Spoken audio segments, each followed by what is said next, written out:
was driving last Friday on her way to Cincinnati on a snow-white Christmas Eve, going home to see her mama and her daddy with the baby in the back seat. 50 miles to go and she was running low on faith and gasoline.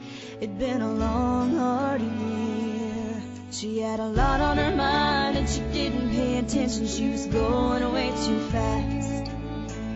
And before she knew it, she was spinning on a thin black sheet of glass.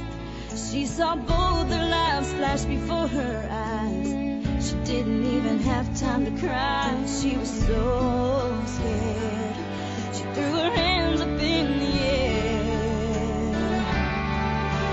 Jesus, take the wheel, take it from my hands, 'cause I can't do this on my own. I'ma let it go. Give me one more chance. Save me from this road I'm on.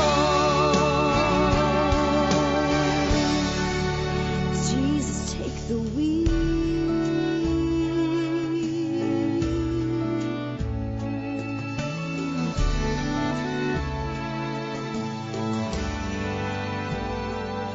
It was still getting colder when she made it to the shoulder and the car came to a stop. She cried when she saw that baby in the backseat sleeping like a rock. And for the first time in a long time, she bowed her head to pray. She said, I'm sorry for the way I've been living my life. I know I've got to change. So from now